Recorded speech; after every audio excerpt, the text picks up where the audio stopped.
محترم جی، میں عرض کر رہا تھا کہ لوگ سوال کرتے ہیں، ہم اپنی بساط کے مطابق جواب بھی دیتے ہیں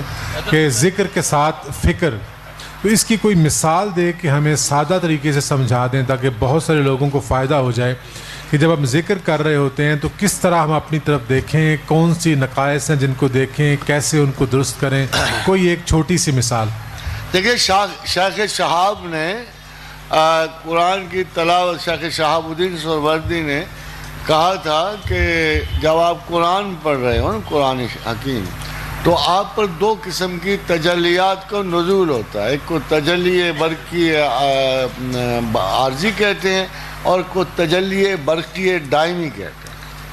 اور چونکہ یہ لفظ ایسے ہیں کہ اگر آپ اور میں سنیں گے تو آپ حیران ہو جائیں گے کہ تجلی برقی شاید کچھ شوق لگتا ہو، چھوٹی لیول کا 220 کا، مگر شیخ سے مراد یہ ہے کہ جب آپ قرآن پڑھ رہے ہوں تو سارے قرآن کو پڑھتے ہوئے کیفیت نہیں آئیں گی، مگر کسی نہ کسی آیت پر جو خداوند کریم کے جو ہر آیت پہ فرشتے متمکن ہیں، وہ ان کا نزول آپ کے سینے پہ ہوگا اور اس آیت کو آپ اس کی اوریجنل سینس میں سمجھنے کے قابل ہو جاؤ گے۔ اسی لیے جب تسبیحات الہیہ ہیں، یہ ایک اسپیشل فریکوینسی پہ جاتے ہوئے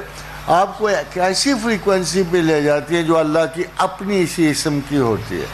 جب آپ سڈنلی اچانک by the bliss of God جب اس فریکوینسی پہ پہنچتے ہو تو آپ کا توازن، خیال، آپ کی تمام جو شعوری قوت ہے وہ بدل جاتی ہے، اس میں توفیق ایڈ ہو جاتی ہے۔ یہی سب سے امپورٹنٹ چیز ہے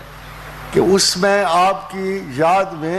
اللہ اپنی توفیق شامل کرے۔ اور خادم حضرات، ایک بات یاد رکھیے گا کہ اللہ کسی چیز کے وعدے میں شاید آپ کو اتنے بڑے وعدے نہیں دیتا جتنا اپنی یاد میں دیتا ہے کہ فَاذْكُرُونِي أَذْكُرْكُمْ وَاشْكُرُوا لِي وَلَا تَكْفُرُونَ، کہ تم مجھے یاد کرو، میں تمہیں یاد کروں گا۔ ہم اپنی کمتر یادوں کے ساتھ خدا کا کیا کر لیں گے، مگر جب وہ ذات پاک ہمیں اپنے تلطف سے یاد کرے گی تو ہماری کائنات یقیناً بدل جائے گی۔